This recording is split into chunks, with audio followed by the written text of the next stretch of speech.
First meal natin here in Boracay is Island Chicken Inasal. Okay, we are now here. I actually ranked this restaurant third sa pinaka-favorite kong restaurants here in Boracay. Ito yung una namin kinainan kasi ito yung pinaka-una ko na-miss. I ordered spicy paa, dalawa para sa amin yung RC. Nag-order din ako ng kansi soup, yung soup lang mismo kasi ang mahal ng mismo kansi, 690. Order din ako ng pinakbet kasi kailangan may gulay tayo. I'm excited. Okay, in fairness. Tender, manok.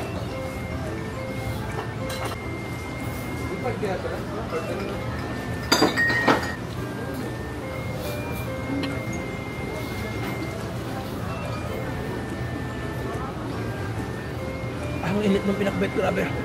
Ito yung kansi soup. Ang ganda yung para siyang kape. Oo, masarap yung powerful. Masarap. At order kami ng isang ganyan. Thank you. Garlic rice. Thank you. Garlic rice. Order tayo ng extra rice kasi it would be a crime not to order another set of rice sa sarap ng inasal. Final thoughts on Island Chicken Inasal. Yung chicken inasal for me, definitely still worth it even though medyo mas mahal siya. Malasa yung manok, perfectly charred, perfectly cooked.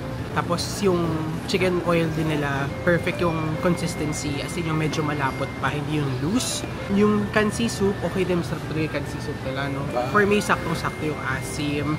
Malinamnam siya. Kaso, sana, sinuserve na nila na parang kasama nung dish. Ang medyo letdown lang sa amin is yung pinakbet. Although masarap yung lasa niya, overcooked lang yung vegetable. So, would I recommend Island Chicken Inasal? It's still a yes for me. Ang naspatan ko na dessert is si My Crepes. I love crepes, or crepes, or however you want to pronounce it. Okay, we ordered the special Nutella Mango for 230 pesos. Ito na siya, yung Mango Nutella special crepe nila for 230 pesos. Okay, so meron siyang whipped cream, ice cream, mangoes, and of course yung Nutella.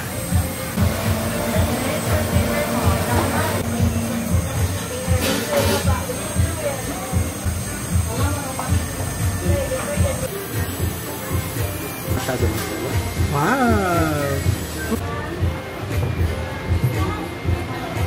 So final thoughts. Yung mangoes, halong tamis at asim. The actual crepe, yummy siya. Pero sana daw mas crispy siya kasi mas prefer ko yung crispy crepe. Yung letdown lang dito is the mango ice cream kasi medyo artificial lasa. Pero overall, we'll definitely get another flavor. So, okay naman. So, ibig sabihin, na-enjoy ko pa rin.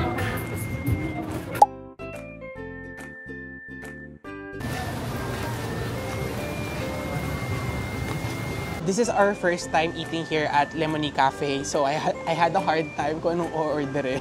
Buti na lang, the service here, super patient. And in-assist nila ako kung ano yung mga bestsellers, nakakwentuhan ko si ate. So i-walk through ko kayo kung ano yung mga in-order namin dito. I ordered the Norwegian salmon and then RC ordered the isa din sa mga bestseller nila, the pesto parfale. Tapos I want pancakes. So nag-order ako ng pancakes with cinnamon toasted bananas. Huli masarap. Tingnan natin.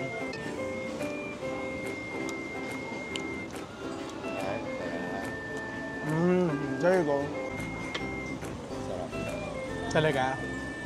This is pesto parfale.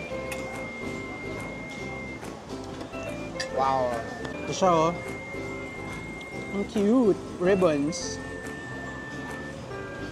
Maganda yung mga recommendation ni ate, in fairness. Ang odd, no? Salmon. Yung order namin, salmon, pasta, and pancakes. Kung ano to, pero baka ricotta? I don't know. Tikman natin.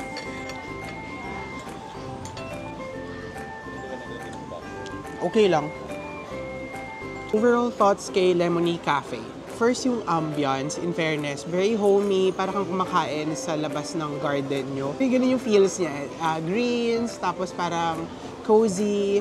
Food-wise, price range, medyo on the more expensive side siya. Then sa quality, taste, and also the vegetables that I got. But for me, justified naman since masarap naman yung dish. The only thing that I didn't enjoy much is yung pancake. Yung pasta rin ni RC mas sarap, the pesto farfalle. Medyo may umay factor lang siya for me ng konti. Overall, would I go back kay Lemon Eye Cafe or Lemon E Cafe? Definitely yes, kasi parang ang interesting pang explore ng other dishes.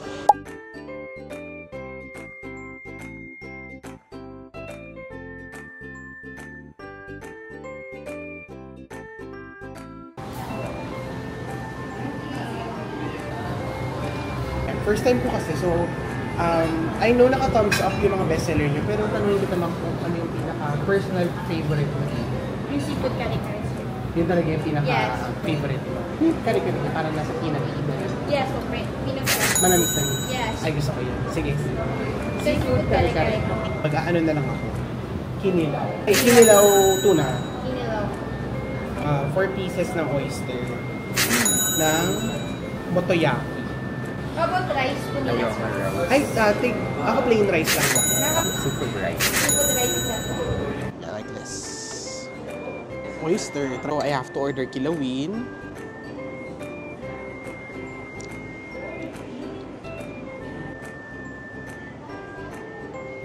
Kaya naman pala nila bestseller, as in siksik, liglig, and umaapaw. Yes. Feeling ko magkakamay tayo. Definitely pangkamay.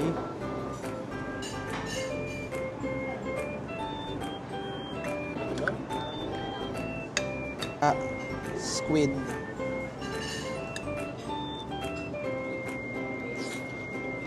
Saktong pagka-peanutty. Ambience naman, in fairness, maaliwalas, maganda yung view. Show ko lang dito is yung CR talaga nila sa baba lang. Service, very friendly, in fairness. Overall experience naman, in fairness, the food is good. The seafood kare-kare, lasa talaga siyang peanut butter, but it's my kind of kare-kare. So, mas nagustuhan ko siya lalo as I'm eating it. Tapos, vegetables were fresh, perfectly cooked. Even the seafood, in fairness, parang good for nga siya kung tutuusan. Grabe, ang laki ng clams. Overall, pretty solid seafood kare-kare. So, good value for money. Kinilaw also pretty good, fresh tuna. Maganda yung additional peppers, may onions. Hindi ganun ka-asim, which I like. Yung oyster is super good. Overall, would definitely go back. Would definitely recommend solid food here at Nalcasino. I Heart BBQ. Nasa D-Mall kami. And hindi na natin kung makakain tayo ngayon doon. Kasi parating maraming pila. And hindi pa namin siya natatry. And syempre nakaka-curious kasi pinipilahan din yung D-Mall. Pinagkakaguluhan siya. Dati. Pero I think ngayon parang wala. Sobrang grabe yung menu nila. Ang dami pagpipilian. So magpapatulong tayo. Boss, yung bestseller niya? Yung mga sizzling plate. Pork belly tsaka chicken. Sizzling plate po yan. Mga sizzling plate. Pang isang tao? Yes, sir. Sige. Ako po, isa po the best pork belly. Sige, yung ribs ko, isa. Baby back rib, sir. Ano po pwedeng good for sharing na masarap? Nare-recommend nyo? Sa appetizer, sir. Appetizer, sir. Onion ring tsaka calamari yung benta natin. Okay, sige. Calamari, isa. Parang malambot naman eh, no? In fairness. Tignan naman natin itong pork belly natin kung malambot. In fairness. Fairness, malambot siya.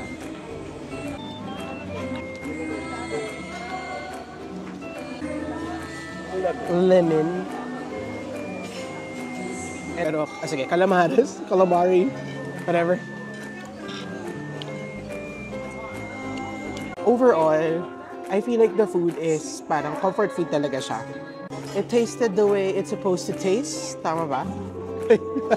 Was it worth it ba to spend almost 1/8? So I think you can get a better deal for your ribs somewhere else. Kasi here it's kind of expensive.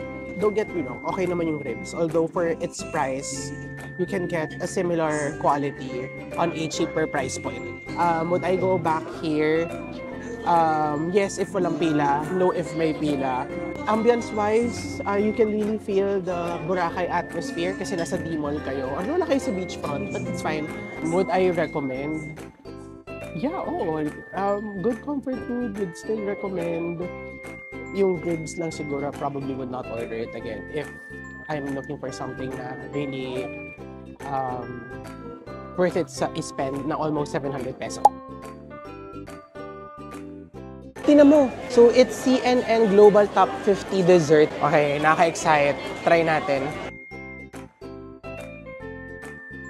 Okay, very simple lang yung menu nila. They have 10 items. Pero what we got is the mango coconut kasi ito daw yung kanilang pinaka-top seller. So, ito try natin siya. Thank you! So, para siyang set, sweetener to. Mangoes here. And then, peanuts.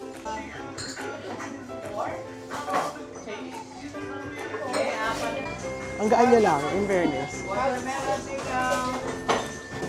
Ay, grabe. Super soft. Oh my God, masarap siya. Parang nakapo.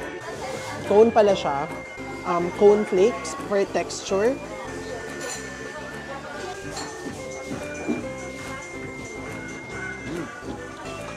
Wow. I think I can confidently say, out of the desserts we tried, yun na ba? Parang so far, no? Ito parang might be the best dessert in Boracay. I mean, I've tried Coco Mama, I've tried my crepes, I tried halo mango. Ito pa rin. This is Parang babalikan shop mo to try their other other flavors. flavors. Good. I'm not even kidding, no? Pag i-hype, yung worth i-hype, pero probably the best thing we had so far here in Boracay for me. Sarap. I love mangoes, I love coconuts. And then, kukuha yung flavor. Once na kinain mo na siya, nagmamelt siya, of course. Tapos, magiging parang creamy yung texture niya. Very salivating. Salivating! Parang magpa-part 2 kami. Ganun, it's not good. Magpa-part 2 to try other flavors. Or tigisa na tayo. Yeah. Good, super good. Ito na dito tayo kakain. Ayan, Aplaya. Hello po, ma'am. Ma'am, sorry, first time namin dito sa Aplaya. So, I just wanna ask, anong bestseller niyo sa pizza niyo? The Aplaya Pizza, sir. Okay. The Tropical. Tropical. Pork cheese. 4 cheese. Pwedeng half and half no? Sige po, ma'am. Isa pong 4 cheese half. Gusto kong tikman si Diavola. Sa pasta, ano pong bestseller? Frutti di mare. Isang frutti di mare. I'll go that. Ano yung sa'yo? You have ng Tropicale at saka ng Aplaya. Would I be able to finish this? I mean, I did it before. It's a joke.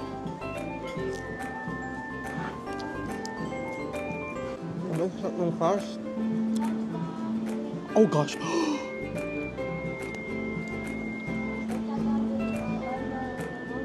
Ito yung Diabolo, so spicy pepperoni.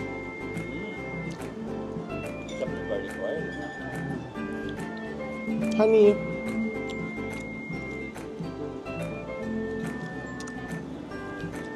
Extra mag-usa ko yung ayun. Lagyan natin.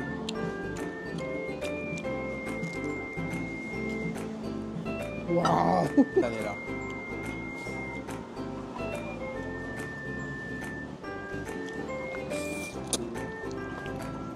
Finally, matatry na natin yung Aplaya pizza. Ang dami nangyayari sa kanya. Kasi para siyang may salad sa taas. Let's go.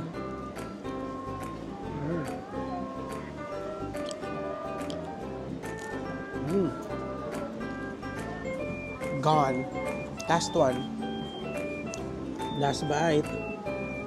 Overall experience, let's talk about the ambience first. Very beautiful restaurant. Front type, you can see the view, service.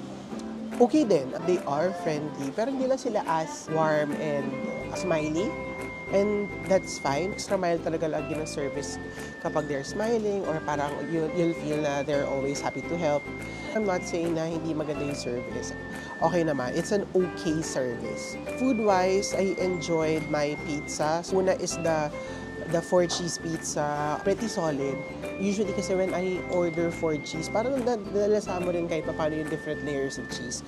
Dito parang naging, basically it's cheesy pero ano yung mga layers pa.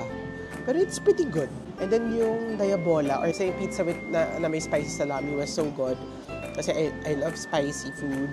Tapos hindi ganun kaalat yung salami. The actual pizza, yung mismong dough, has a nice crust. Maganda yung pizza dough. Maganda yung pagkakaluto sa pizza. Maganda yung pagkakaalsa niya. This one has, even though thin crust siya, yung crust niya medyo on the thicker side talaga. Yung pasta naman, we ordered a frutti di mare. And for me, it lacks tomato sauce or richness from the tomatoes lang. Though it has the other elements like seafood taste, the pasta was al dente. Sabi ni RC, super dami daw seafood nung pasta. Would I go back here? Yes, actually interested akong i-try yung all-day breakfast nila. Interested also to try the other pasta.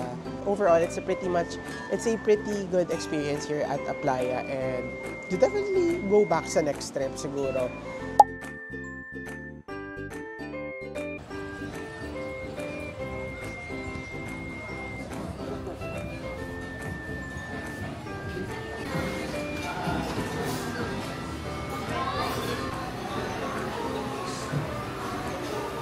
It's going to be a seafood feast today. I mean tonight. Nag-order ako ng oysters, Percy's fresh oysters. 1 dozen. Oh my God, ang dami. Thai curry crab na 450 to 500 grams. Grilled prawns in Thai Namjin sauce. Parang apple mint siya eh. I'm not sure how to feel about it pa.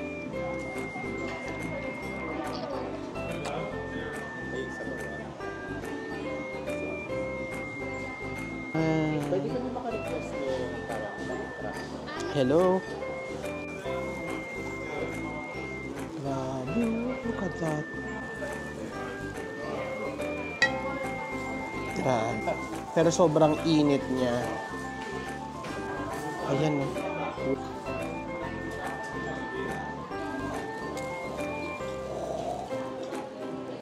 Grabe, love the sauce.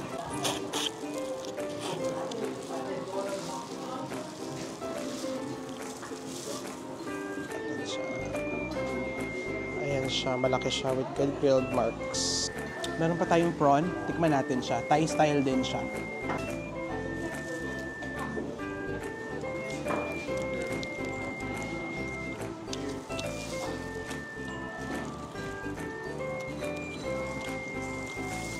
Ano, nag-glisten pa siya, oh. So baka yung nakuha mo? Yung nakuha ko kanina overcooked. Kaya let's see this one. So yung isa lang yung overcooked. Best drink after seafood. Oh, grabe. Coke is life. Coke Zero is life. Coke Zero, Coke, sponsor us.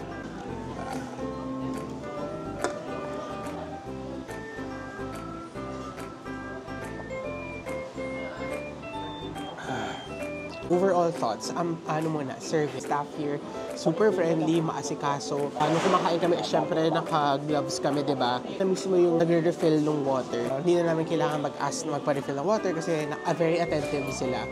Kudos to the staff of Percy Seafood when it comes to service. Ambience naman, liwalas, very minimalist, earth tones lang din. Team puti at saka team kahoy. Parang beach house peg, then a good view of the beach din. Pagdating naman sa food, siguro masasabi ko is, would I go back? Yes, but definitely I would not order the 3 dishes that we ordered. Nag-splurge lang ako kasi it's my birthday, but the prices here is hindi pang araw-araw. So medyo expensive siya. Okay lang na gumastos ganun kalaki if the food was worth it. But for me, hindi ko siya masabing worth it eh. Kasi lagi ko tinatanong sa sarili ko, would I go back and order the same dishes? Probably not. I'll leave it at that. Ganun yung comment natin. Yung crab was good. Maganda yung pagkakaluto. Mabilis matanggal yung mga laman. It was huge. Yung sauce, I think doon, nagpa-elevate ng crab. It was awarded na best crab in Boracay. But was it the best crab in Boracay? I really can't tell kasi I haven't tasted much crabs here in Boracay. For 1,700, pretty expensive. if I might say. Dapat din sa dish pa lang na yun alone, sana busog ka na. But big eaters like me, or if you're a big eater, probably you will need to order more food para to fill you up sa crab na yun. Kasi it was just basically a single crab na malaman naman kahit pa paano.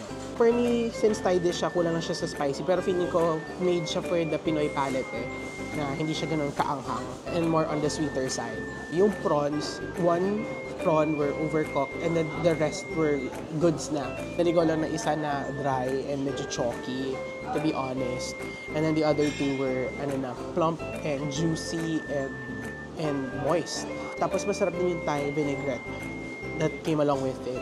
For prawns, 3 piraso, 1,000. Not bad. Still on the expensive side. Pero dahil may isa tayong na-overcook, I probably will not order it again then. And same goes with the oyster. Unfortunately, parang very mild lang yung oyster in terms of yung vinaigrette. Yung parang apple vinaigrette niya. Which for me, I prefer more strong, more vinaigrette-y, more robust na vinaigrette. Robust! Ang nangyari tuloy, the Thai vinaigrette that we had along with the prawns served, dinidip namin din yung oysters para to add more flavor. To sum everything up, I would probably not order again the 3 dishes, but would I go back here? Definitely because of the service and the ambiance. And I heard good reviews din sa kanilang fish and chips, and I love fish and chips din kasi. We're gonna go Tiger Sugar to make palamig and to make pahinga. Yay! With apples. And kay Jonas Vista, strawberry light po. Yay! Tiger Sugar dito sa Boracay is until 11. So this will be our dessert na din.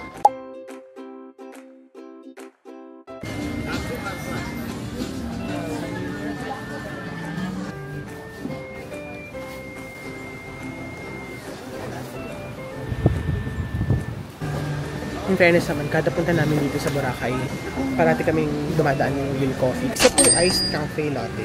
Isa po calamansi muffin. Isang mango muffin.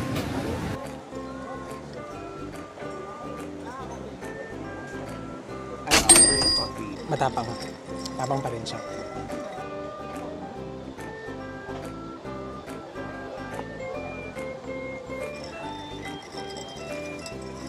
Sarap pa din.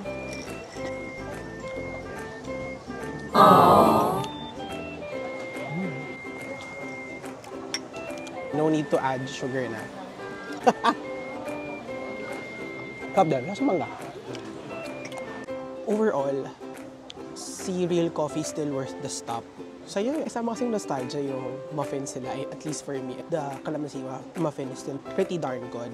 Yung iced coffee din nila, not the best iced coffee you'll have, but still mas sarap siya for me. And matapang. Yung mango muffin was okay. May mango chunks, pero hindi siya nagsisumigaw na mangga. Hindi katulad ng calamansi muffin. Hindi mo siya super acid. Pero enough na para, ay okay, calamansi muffin siya. Yun lang. Mura! O, di ba? Marami silang options. Talagang mapapaisip ka din. Dalawang Mountain Dew, isang hot silog, isang sizzling na burger steak, tapos sizzling sisig. Tikman natin itong sisig. Tikman natin.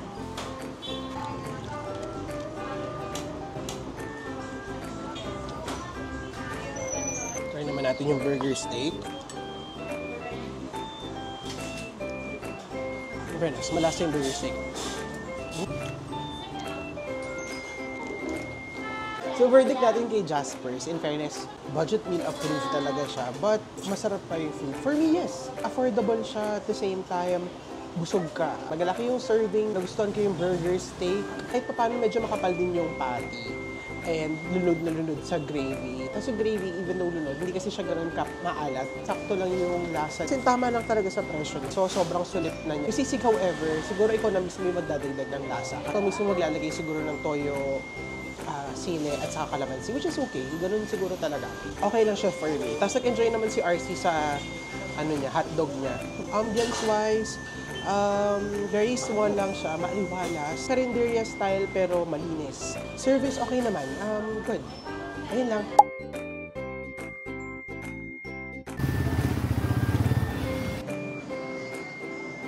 Ate, patry ako nung mga flavors. Yehey! Natry natin yung mga flavors. Kasi pwede. Pink coconut. Buko siya.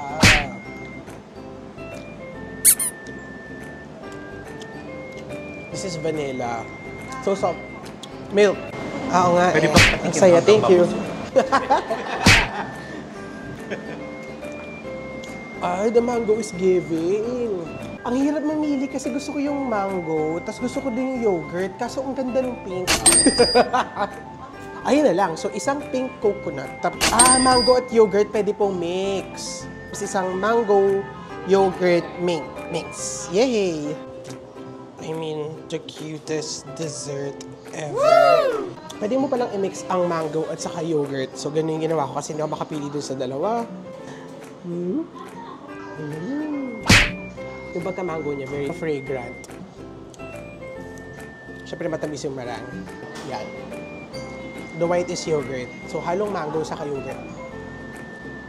The pink one naman, so cute, no? It's pink. Pero it's not strawberry. It's coconut. Okay, good to note din na hindi ganun katamis yung ice cream. Yung pink coconut, meron siyang parang graham shaving sa baba. Tapos yung namang Yogo Mango, merong cereal sa baba. For me, I prefer the cereals than the graham. Out of the two, mas preferred ko din si Yogo Mango. Mas gusto ko kasi basically mas maasim. While yung pink coconut naman is on the sweeter, fresher, creamy, more creamy talaga. While yung Yogo Mango is more icy. Si RC naman mas gusto niya yung pink coconut. Pink Moon, highly recommended. Yeah. You should try. On the more expensive side siya. For me, mainit dito sa Boracay, tapos may pa-aircon pa dito. So, definitely worth it.